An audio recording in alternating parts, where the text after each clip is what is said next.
Tá certo. Tá gravando, então. Beleza. Bom, deixa eu... Agora, beleza.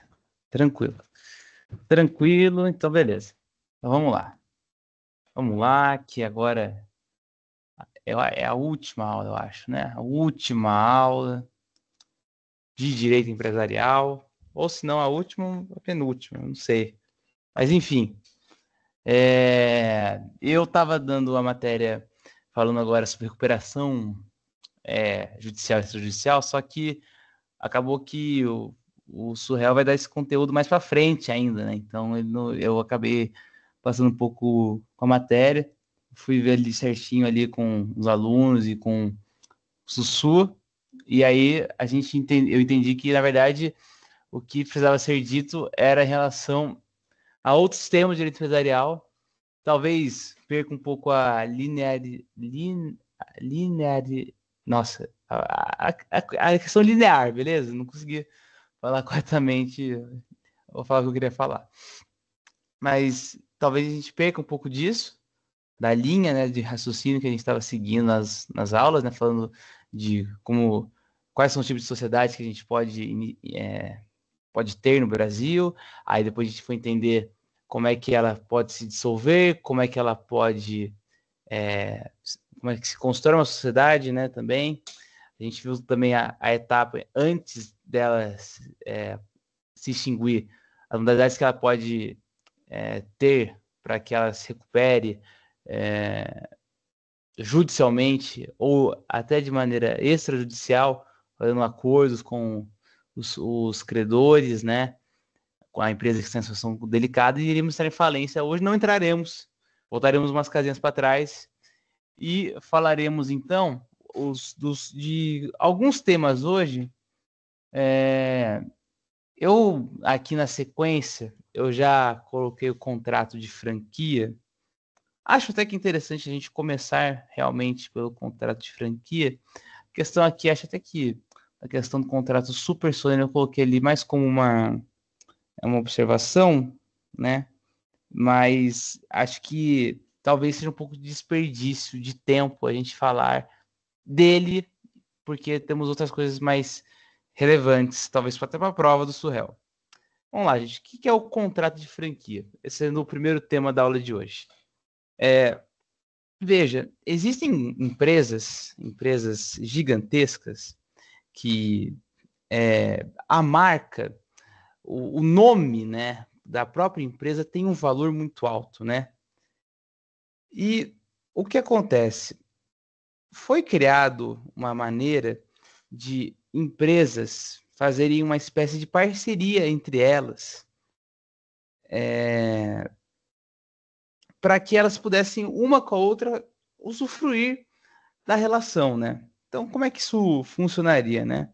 Eu coloquei aqui, não é? A definição do que é o contrato de franquia, como é que a gente se entende aqui no Brasil, né? E afora, é um instrumento jurídico fundamental no âmbito do direito empresarial que regula a relação entre duas partes, o franqueador e o franqueado. A modalidade contratual é essencial para a expansão de negócios, para a transferência do know-how, marcas e sistemas empresariais. Ou seja, nós temos uma empresa X, que em tese ela é maior, ela tem mais renome do que uma outra empresa, e essa empresa menor faz um contrato com o franqueador, que é essa empresa maior, para que ele auxilie de algumas maneiras que nós iremos entender como é que acontece essa parceria de fato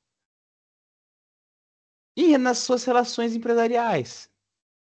E a partir dessa parceria, o franqueado ele paga um valor para receber esse auxílio do franqueador, que porventura daí, como eu já disse, passa a explicar o funcionamento da empresa dele e de outras formas também. A gente vai ver exatamente o que o franqueado, né, e o franqueador, como é que funciona a relação entre os dois.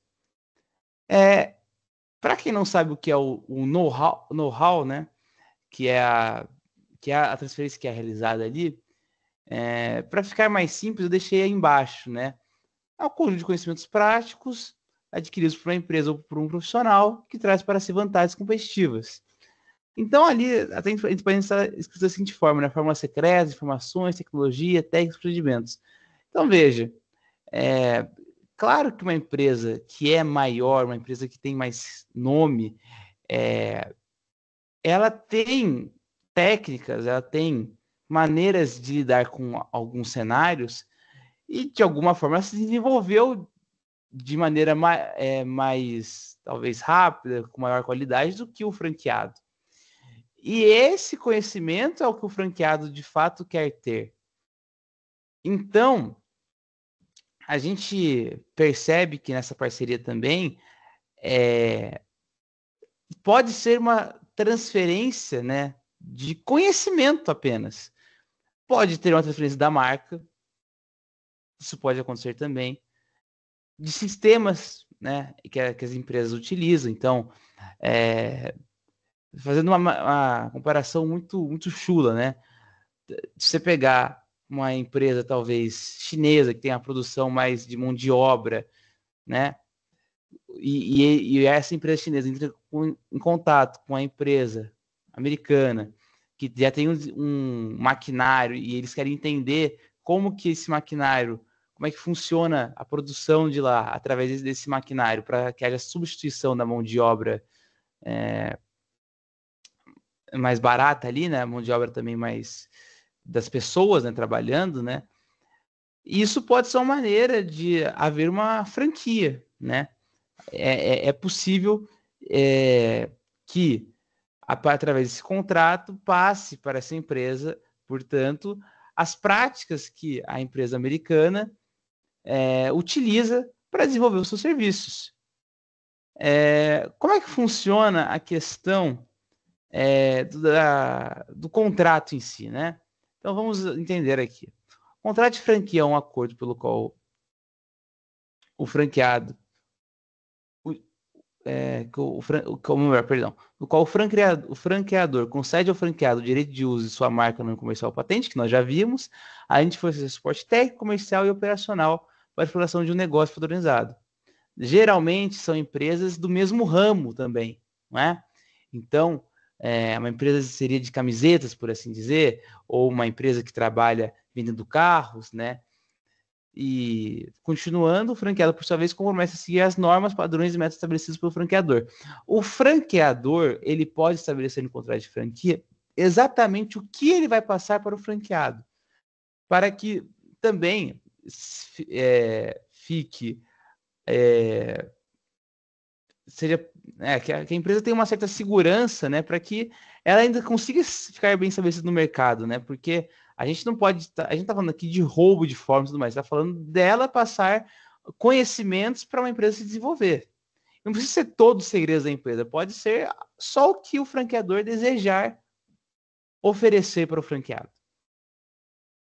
E aí a gente coloca ali o COF, né?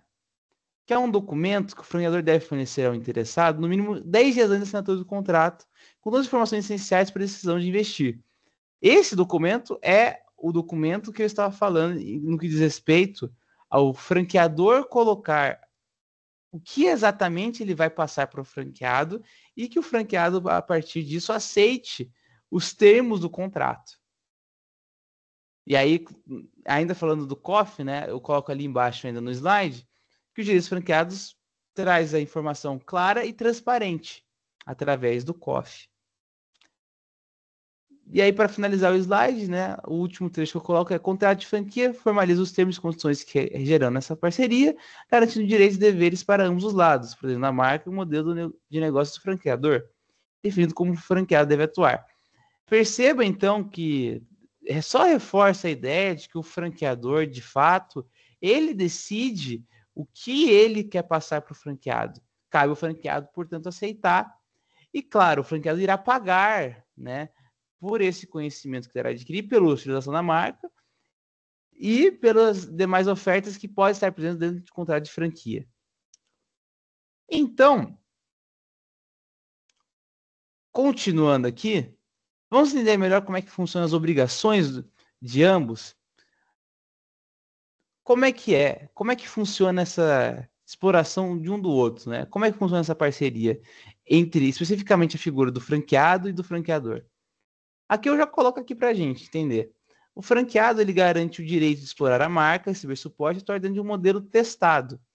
Quando a gente fala de modelo testado pelo franqueador, é porque o modelo que o franqueador vai seguir é um modelo testado por ele mesmo, sabe? Ele mesmo vai passar para o franqueado a maneira pelo qual ele exerceu a sua soberania no mercado, por assim dizer, né?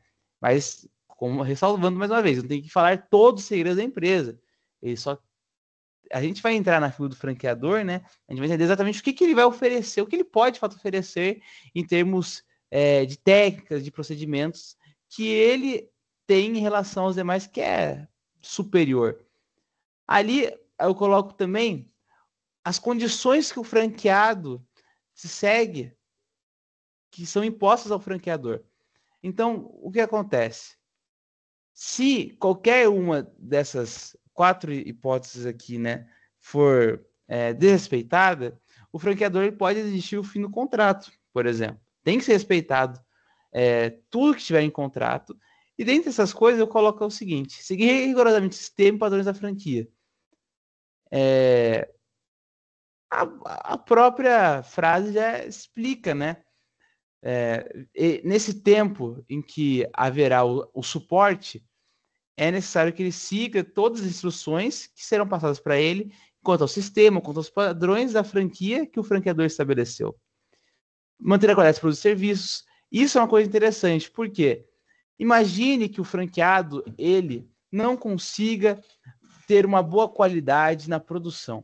Ele está exercendo, ele está utilizando a marca da empresa. A gente até coloca ali embaixo, zelar pela imagem da marca da empresa, do franqueador. Imagine que o franqueador fique numa situação em que o seu franqueado está tendo uma produção no mercado com uma qualidade ruim. Ele está mandando produtos que têm a marca do franqueador e uma qualidade que é diferente do próprio franqueador e uma qualidade que não seja suficiente para ser aceitável pelo franqueador. É uma situação de completa desvantagem ao franqueador. Porque imagine, a marca começa nesse sentido a perder o seu valor, né? Então, imagine que a Lacoste, por exemplo, né, começa ela na figura de franqueador, começa a ver o seu produto, que a marca só o jacarezinho lá vale tanto, né? Aí, calma que acabou a bateria do fone. Só um momentinho, só colocar o carregador. Problemas técnicos aqui, só um momento.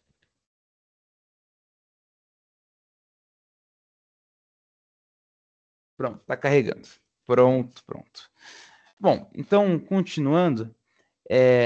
Então, imagina, tô falando do exemplo da Lacoste. Né? Imagina que o jacarezinho ali, ele começa a aparecer em várias roupas, mas roupas comuns, roupas que, de fato, não são de qualidade e do que deveria ser da Lacoste. As pessoas começam a perceber isso e começam a parar de comprar produtos com o jacarezinho.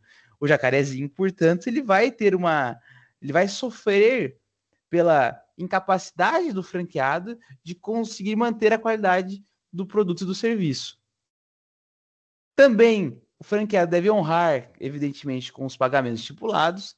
Perceba, o franqueado ele está submetendo com essa relação de franqueado e franqueador, o franqueado está obrigado a realizar pagamentos ao franqueador pelo serviço que o franqueador está oferecendo ao franqueado. Veja, é tudo bem conversado, é tudo bem determinado em contrato.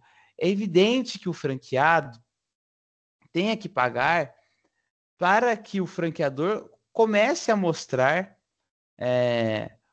algumas táticas de como ele se desenvolveu dentro do mercado. E aí, até uma coisa que tem total ligação com o tópico 2 com o tópico 4, né? Zelar pela imagem da marca. Foi o que eu falei. Se houver pelo franqueador uma visão de que a imagem dele está sendo prejudicada pelo franqueado, isso é muito ruim para ele. Ele pode, portanto, encerrar o contrato com o franqueado, e nós iremos ver nos modos do contrato de franquia, né, que é o tópico abaixo, como que isso exatamente vai acontecer. Então, isso é a figura do franqueado. O franqueador, ele tem interesse de proteger a sua marca, manter o padrão de qualidade e controlar o uso da franquia. Os dois tópicos iniciais a gente já falou, né? Basicamente na parte quando nós falamos do franqueado. Mas o controle do uso da franquia é exatamente exercer o controle e a análise de como é que estão sendo feitos os produtos, se os sistemas de produção estão coerentes com o que o franqueador explicou ao franqueado. E o que de fato o franqueador oferece, né, para o franqueado? Treinamento inicial e contínuo, manuais operacionais de como operar, às vezes, máquinas que fazem o serviço do franqueado, suporte técnico comercial, atualização e inovação do sistema.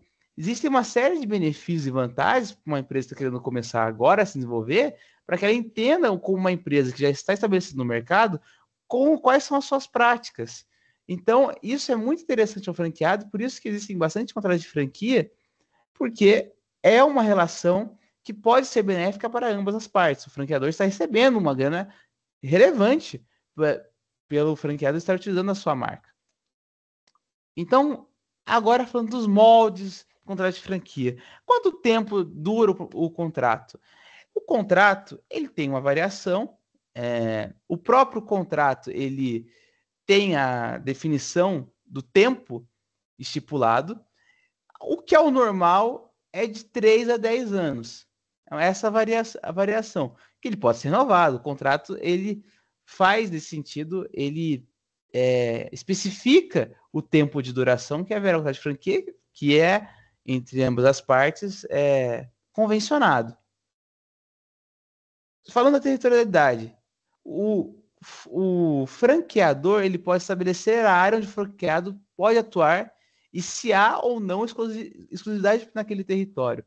É mais uma forma de preservar a marca e preservar os produtos que o franqueador já estabeleceu dentre os diversos anos que ele deve ter vivido no mercado. Confidencialidade. Veja, se o franqueador está passando os segredos, se não todos, mas alguns, para o franqueado, e o franqueado ele começa a passar essas informações para outras pessoas. Está claramente aqui havendo um cenário desfavorável ao franqueador. Então, é extremamente importante que o franqueado mantenha o segredo sobre as informações técnicas, comerciais e estratégias da franquia.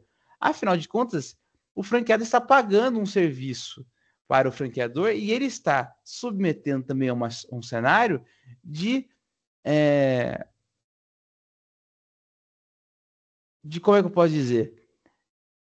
Dele dar a oportunidade de uma outra empresa do mesmo ramo se desenvolver tal qual ele. Então, isso já é, por si só, uma via de mão dupla. Ele recebe, mas ele também está oferecendo muitas coisas que ele não ofereceria para outras empresas. Aí imagine o franqueado falando todos os segredos da empresa, de como ela se estabeleceu no mercado, de quais foram os modos, o que ela faz de diferente. Perde-se o valor da marca, perde-se o valor da empresa. Então, essa confidencialidade é extremamente importante nesse contrato, para que o franqueado não vaze informações importantes do franqueador. Rescisão do contrato. Existem várias condições que podem levar à rescisão do contrato. Entre elas, o descumprimento das obrigações que eu já falei. Eu estou repetindo isso várias vezes para ficar claro na cabeça de vocês. Se o franqueador entender que o franqueado está fazendo coisas fora do contrato, revelando informações para outras empresas, não conseguindo manter a qualidade do serviço, não conseguindo seguir os sistemas operacionais que o franqueador está passando, o franqueador ele pode acabar com o contrato de franquia. Tal qual forma, o franqueado também pode, se ele achar que não é mais necessário, acabar com o contrato. Mas aí é muito mais claro a figura do franqueador acabar com o contrato que o franqueado. Afinal, o franqueado, ele que normalmente busca ter mais informações e cabe ao franqueador decidir se ele vai revelar segredos ou não da empresa. E nesse sentido ainda, em caso também da falência do franqueado ou término do prazo do contrato, isso pode levar à rescisão do contrato. Essa última hipótese mais natural, né? Dentre as penalidades de descumprimento contratual, eu coloquei de maneira simples, vocês podem até achar que uma multa ali de quanto? São ali de quanto? Cara, multas altíssimas, sanções aplicáveis extremamente vantajosas ao franqueado. Essas empresas que se estabeleceram no mercado, elas não querem por isso de forma alguma. Então, pode ter certeza que o contrato de franquia, se ele for desonrado, a penalidade ela é severa. O valor que está sendo colocado em jogo ele é maior até do que a gente possa mencionar, porque imagine você falar para vários competidores do mercado os segredos pelo qual você chegou até lá. Isso é muito preocupante para a empresa se esses segredos vazam. Foi o que eu falei, o franqueador não tem que revelar todos os segredos da empresa, mas ele pode revelar segredos que foram essenciais para o seu desenvolvimento, que pode ajudar outras empresas que estão competindo com ela no mercado. Então, não tenha dúvidas, as multas e sanções nesse caso são severas. E aí, é claro, né? Mais uma vez ressaltando, propriedade intelectual tem que ser preservada nesse sentido do franqueador. Regras sobre o uso da marca, logotipo e demais direitos intelectuais.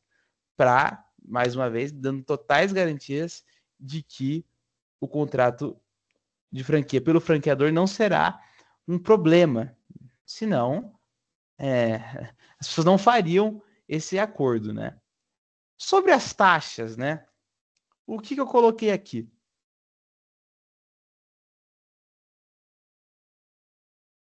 Aqui acho que ficou um pouco ruim, né? Mas assim, as taxas que eu queria dizer são as taxas de contrato, né? Porque eu estava dando continuidade nessa slide aqui, eu até queria deixar tudo no mesmo slide para manter a coerência, mas aqui o que eu escrevi: especifica as taxas que o franqueado deve pagar ao franqueador.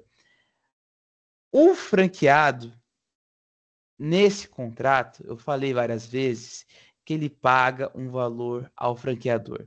Como é colocado, quais são os moldes, quais são as taxas do franqueado pagar o franqueador. Quais são essas taxas? Primeiro, a taxa inicial de franquia, que é o valor pelo qual você já vai pagar de entrada para aderir ao sistema de franquia do franqueador. Dentro disso também, você deve pagar, isso é normal, isso é no contrato de franquias, os royalties. A gente sempre vê, acho que em séries, em filmes, né, essa figura dos royalties, né, a gente muitas vezes fica pensando, nossa, essa porcentagem desse pagamento, quem gosta de Shark Tank vê isso direto, né? Como que acontece o pagamento dos royalties? Como é que funciona os royalties, ainda mais no caso de franquia? Vamos ler aqui para entender primeiro? Os royalties são valores pagos pelo uso de um bem, direito ou conhecimento que pertence a outra pessoa ou empresa. É uma forma de remuneração pelo uso de propriedade intelectual ou conhecimento técnico. Ou seja, quando os caras do Shark Tank falam lá que eles querem royalties em relação à empresa ou que eles exigem royalties para ele ter a parceria em contrato de franquia, estão querendo dizer o seguinte: olha, ou eu quero entender como é que você fez isso com a sua empresa, ou você quer entender como a empresa funciona para você se desenvolver. Os dois cenários do Shark Tank eu já vi acontecendo nos dois casos. Que um cara se interessou como é que funcionava a produção de um cara, achou interessante e falou: nossa, eu quero pagar um royalties em relação a como você fez o desenvolvimento desse produto. Então, foi para você que interessante. Aqui é um pagamento nada mais nada menos da propriedade intelectual ou conhecimento técnico que a empresa está oferecendo, que o franqueador está oferecendo, né? Então reparem nisso, né? Esse pagamento, ele é um pagamento periódico, tanto é que a gente vê lá, né? Às vezes os caras colocam lá em contratos americanos lá até um pagamento muito duradouro desses royalties, né? E além desse percentual de faturamento. Essa taxa, ela é muito vantajosa ao franqueador. Muito vantajosa. É um pagamento muito alto. Se você for ver que ele é periódico, se ele vê que ele muitas vezes é longo, né? Imagina o pagamento de royalties pela porcentagem de faturamento da empresa ao longo de 10 anos. É muito dinheiro que a gente está falando. Além de estar de publicidade de marketing, por você estar mostrando a marca do franqueador para outras empresas, falando que você está aderindo às regras do franqueador, né? Aqui eu vou pular o contrato super solene, que é um contrato que estava ali nos slides do, não sei se é aqui que tá, se são slides ou se é escrito, que eu peguei com uma aluna, a parte do contrato super solene. O que vale aqui ressaltar é a natureza jurídica dela, né, que ela segue um procedimento bem específico da legislação, que não basta somente o acordo entre as partes, é necessário que haja um plus, haja mais uma, como é que pode dizer, mais de uma formalização para que o contrato tenha validade. O contrato de franquia é um contrato solene, não um contrato super solene, certo? Então, não, para não perder a linha de raciocínio, até coloquei aqui finalidade, tudo mais. Talvez eu complemente os slides e vou mandar para vocês de outra forma isso aqui, mas não acho que seja vantajoso a gente seguir com isso aqui no momento, né? De qualquer modo, entendo que esse contrato super solene serve mais uma garantia jurídica para que o contrato ele tenha, como é que pode dizer, ainda mais por ser específico esse tipo de contrato, para que ele tenha mais validade e que só seja válido, na verdade, com um parecer jurídico, não valendo apenas o cumprimento entre as partes ou ambas as partes demonstrarem interesses do contrato. Aqui a gente fala quais são as ideias disso aqui: proteger interesse público ou partes vulneráveis, evitar fraudes e abusos.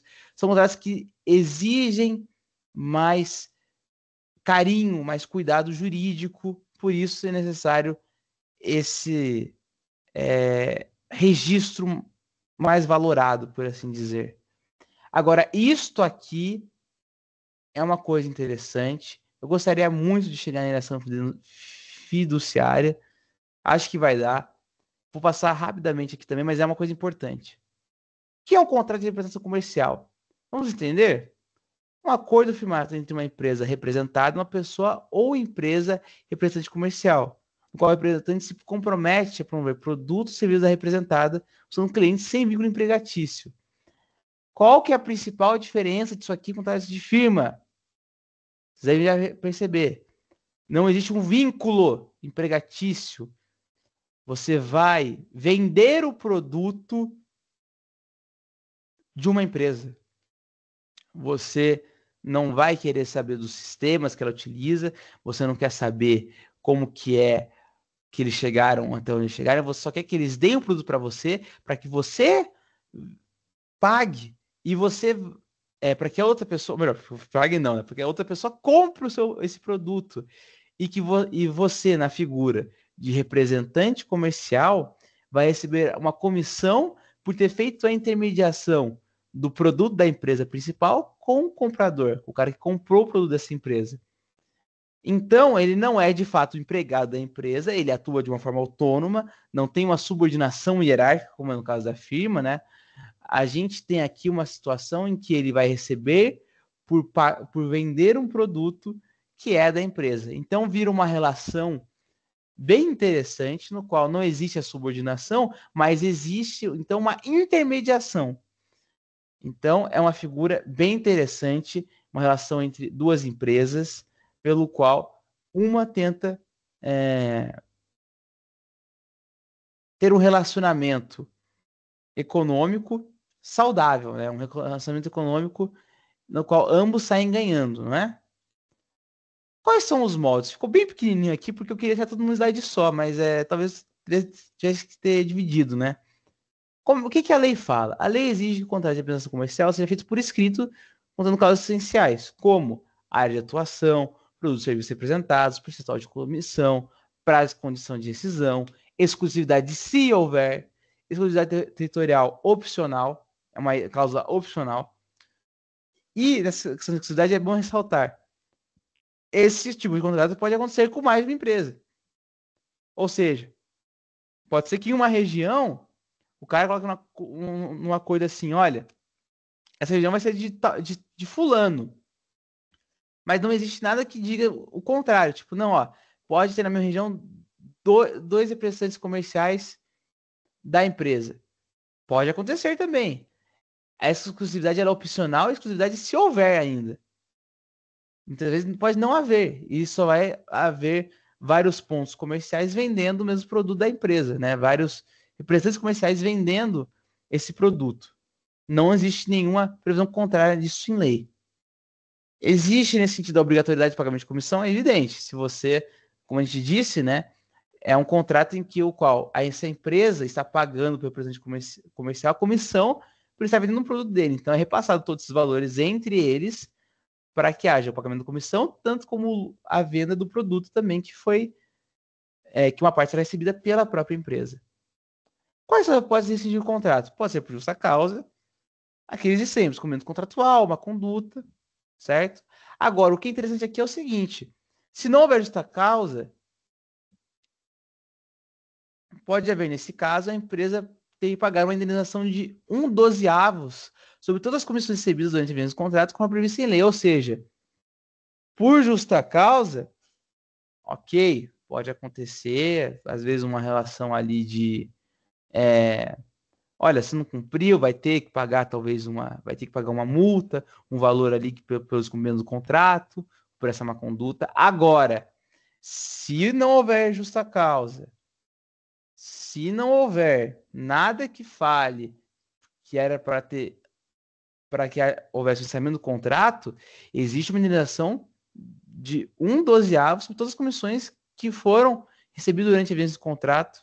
Isso é uma previsão legal, que não está presente no contrato, para preservar também a empresa que ficou lá vendendo, repassando os produtos para o representante comercial vendê-los.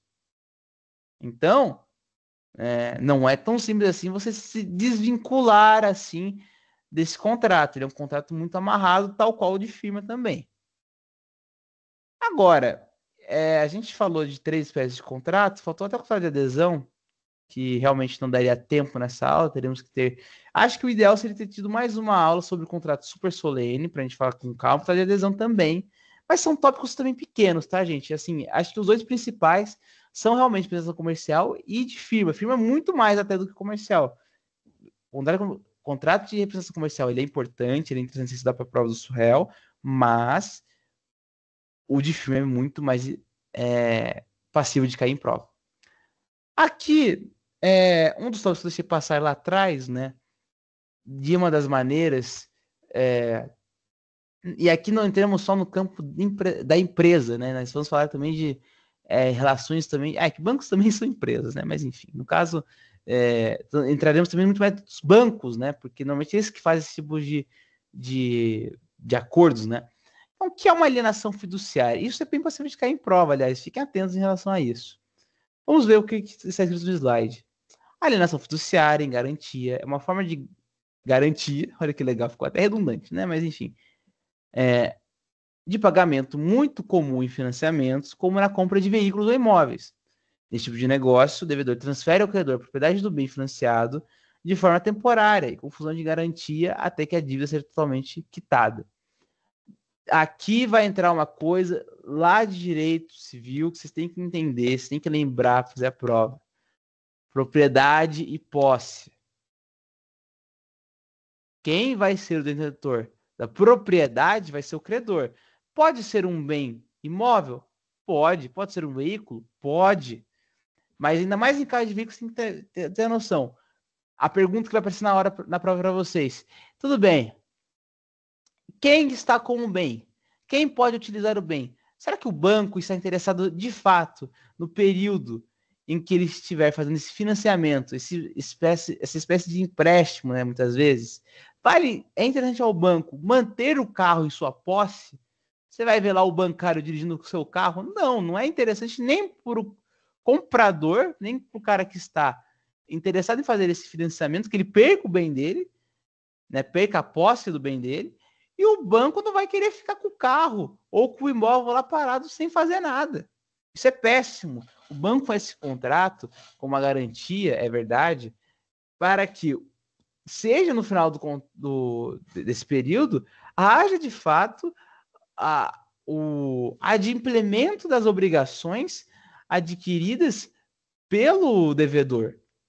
Então, a ideia do banco não é que ele não pague para ter o carro, para ter o imóvel. Não, a ideia é que ele pague com juros e afins, né? Com tudo que o financiamento pode proporcionar, em caso de atraso também, né? Pode haver pode ser que haja uma parcela maior a ser paga, mas ele não quer de forma alguma ficar com uma propriedade ali que ele vai ter que vender, vai ter que passar um procedimento legal. Às vezes o cara some com o carro, aí tem que fazer uma de busca e apreensão para ver onde é que está o carro. É um tormento, às vezes, para o banco. E é muito comum isso acontecer de fato. O cara, às vezes, sumir com um carro. Mas é por isso mesmo que a ideia aqui é que ambas as partes cumpram com, com o acordo. Por quê? O devedor ter o carro é de suma importância. Ter o imóvel, muitas vezes, também é. O credor, é interessante que ele receba dinheiro pelo empréstimo que ele está fazendo, pelo financiamento que ele está fazendo. Agora, não é interessante para o cobrador perder o bem, já não tem mais a propriedade plena dele, até pagar tudo que ele deve. Ele só tem a posse. Se ele perder até a posse, é péssimo para ele. E para o banco, é péssimo que ele fique com o bem para que ele tenha que passar vendendo esse bem. Às vezes o carro ainda está em leilão e perde-se o valor do carro, não é? Então é muito ruim para o banco isso. Então esse contrato essa ideia de financiamento ele foi criada para que de fato haja a tentativa de honrar ambas as partes do contrato, o contrato de financiamento. Então até deixa bem claro ali embaixo, o comprador, o devedor, ele pode usar o bem normalmente, responsável por cuidar e manter o bem, e só se torna propriedade definitiva após pagar toda a dívida. Então ele perde a propriedade plena que ele tinha do bem que era dele, mas ele pode a qualquer momento, pagando toda a dívida, ter o bem de volta. Quais são as características desse tipo de financiamento?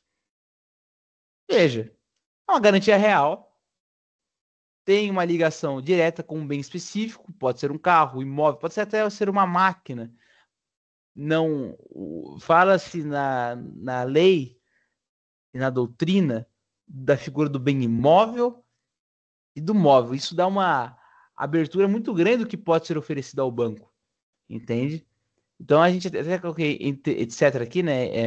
Entre outros bens, porque cabe ao banco aceitar a proposta e assim não precisa necessariamente ficar a figura do imóvel, a casa, e do móvel, sendo um carro, sendo uma moto, né?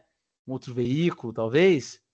É bem amplo, né? Você pode, por exemplo, né, fazer uma alienação fiduciária, talvez, de um navio, se você tiver um navio. Então, não é bem amplo nesse sentido, o que você pode, de fato, utilizar como bem para que haja alienação fiduciária. Vamos lá. Dando continuidade. A propriedade do bem com o credor até que a propriedade do bem fica com o credor até a quitação, mas a propriedade é resolúvel, ou seja, cessa automaticamente com o pagamento da dívida. A gente já viu isso lá na ação fiduciária, lá na primeira parte. O devedor pode usar o bem, e isso é importante. Isso é importante. Não pode vender o bem, nem transferi-lo sem quitar a dívida sem consentimento do credor. Poxa vida, eu já paguei a parte da dívida, eu vou perder o carro. Se eu vender o carro, eu pago o restante da dívida e sobra um dinheirinho ainda. Se o credor virar e falar, não, não quero que você venda o carro está sob minha propriedade, não vai vender o carro, não vai vender o carro e acabou. Também não pode acontecer a transferência do veículo para outra pessoa. Isso tudo, o devedor cria uma situação de que é o seguinte, você agora, nesse momento, amigão, só tem a posse. A propriedade em si, ela está dividida, no mínimo. Ou dá até para falar que está na propriedade do credor mesmo, né? Não está nem dividida, né? Porque, de fato, ele tem o poder agora, o banco, né? O credor, de até que seja sanada a dívida, de fazer, de ter alguns poderes, como de venda e transferência, que só o proprietário de fato do veículo poderia ter. Então, fica bem ciente disso. Venda, transferência sem a quitação da dívida ou sem conhecimento do credor não existe. Não vai acontecer. Tem que haver o conhecimento do credor e o credor muitas vezes pode virar e falar: não vai acontecer isso e pronto, acabou. Certo? Beleza. Aí digamos aí então que a gente chega na derradeira. O cara não conseguiu pagar a bendita dívida. O banco tá lá cobrando ele. Não há o que fazer, não tem mais dinheiro, o cara não tem mais nada. O contrato se encerra de financiamento. E aí o banco só vai ter direito a ter a posse de uma volta se ele entrar com uma ação de execução extrajudicial. Acho até que não, certamente também, né? Você tem uma ação hoje que é a ação de busca e apreensão que é feita pelo banco, e ele vai lá e vai apreender o seu veículo e vai ficar com ele, né? E aí, nessa possibilidade ainda, nessa busca e apreensão, a parte pode ainda pagar a dívida ao banco, de fato, e ter o seu bem de volta. A gente fala aqui de execução porque elas, assim, cessam totais as possibilidades do credor retomar o bem.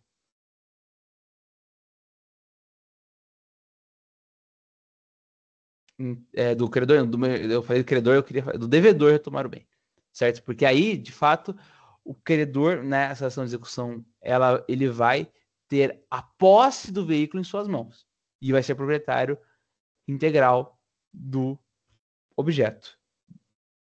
Aí a gente tem algumas situações, algumas características dúvidas também, né, que aparecem na alienação fiduciária. Algumas questionamentos válidos. Você tem que pagar pela utilização das vias públicas e uma taxa, todo mundo conhece, né? Que é o IPTU, né? E o valor também para você ter o carro também e tudo mais, né? Todo mundo sabe, o valor é tabelado e tal, né? Todo mundo sabe como é que funciona o IPTU. E aí fica a questão. Quem tem de fato a propriedade do veículo, agora, nesse momento do contrato, é o banco, é o credor. O devedor só está utilizando o veículo porque ele detém a posse, não mais a propriedade. A propriedade agora está com o banco. O que diz a lei? Via de regra, o IPTU é pago pelo proprietário, só que quem paga na alienação fiduciária é o devedor fiduciário. Isso está previsto em lei. Acho que o E até fica ruim, né? Acho que o mais correto seria colocar um. Mas quem paga na alienação fiduciária é o devedor fiduciário. Entendeu? Apesar dele não ser mais de fato proprietário, esse contrato ele dá permissão, no caso, de que o credor não tenha que honrar com nenhuma dívida que seria naturalmente paga pelo devedor. O carro, se não houvesse se não tivesse essa garantia e tudo mais, se não houvesse esse contrato, o carro, quem pagaria seria o devedor, seria de fato o dono do veículo. O banco só se torna proprietário dele, do veículo, quando existe é, quando se estabelece o contrato, né? Quando se há o financiamento de fato. Então, por esse motivo, por este argumento, para não prejudicar o banco, não precisa ser o banco, né? Mas para não prejudicar o credor, na ação fiduciária ficou estabelecido que, via de regra, na ação fiduciária, quem vai pagar o IPTU é o devedor fiduciário. Mas e quanto a débitos condominiais? Então, vamos lá. Vamos lá, porque isso aí é uma confusão. Primeiramente, o que são os débitos condominiais? Bom, digamos que você tem um imóvel, certo? Que seja em jogo aí, seja um imóvel.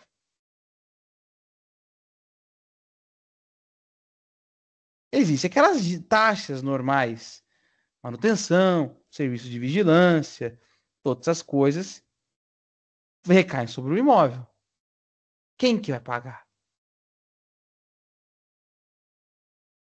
Aí há um problema. Por quê? O artigo 26 da Lei 9.514/97 diz que a dívida é exclusiva do devedor fiduciário. Só que houve um entendimento da terceira turma do STJ que disse o seguinte: os débitos recaem sobre o devedor. Não responde. E a quarta turma do STJ falou assim: os débitos recaem sobre a coisa, portanto responde.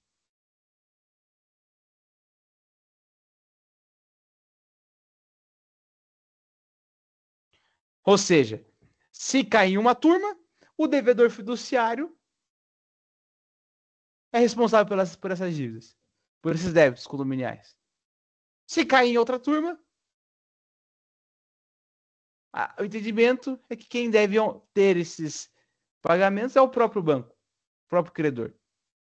Há uma interpretação divergente do que de fato deve acontecer nesses casos, então cada caso fica uma interpretação diferente. Mas a regra é que a dívida é exclusiva do devedor fiduciário. Certo?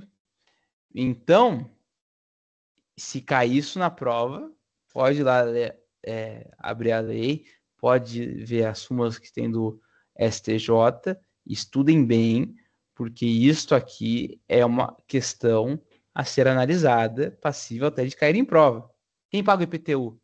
Quem que paga de débito condominial? Fiquem atentos. Demais, gente, foi o que eu falei, cara. Contrato super solene eu até passei rápido nele, porque é, não é o foco aqui, sabe? Não é, seria mais uma para aula de hoje, eu digo, né? Não para estudo, né? Para aula de hoje, porque o que eu queria falar de fato era franquia e representação comercial. E eu até já passei um pouquinho já do horário estipulado aqui. Então, amigos, ficamos assim. Se hoje for a última aula, porque semana que vem, pelo menos para mim, é minha última semana de prova, eu não tenho mais provas depois da semana que vem. Se nós não nos encontrarmos novamente,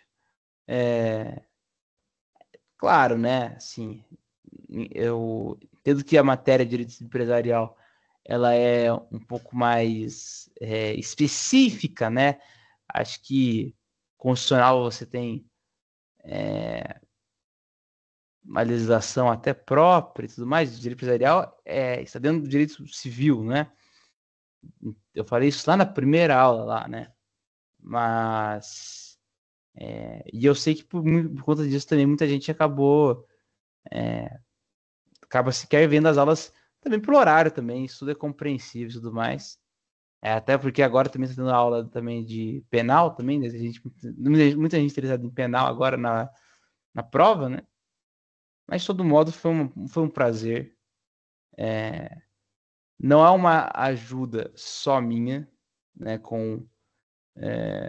Eu não estou aqui só no caso para ajudar vocês, estou aqui também para me ajudar, para estudar um pouco mais, para tentar passar o melhor aprendizado para vocês. Teve algumas aulas pela correria também, eu acho que eu poderia ter dado uma aula até melhor, por isso que eu sempre fiquei trazendo lá algumas aulas, conteúdos lá atrás.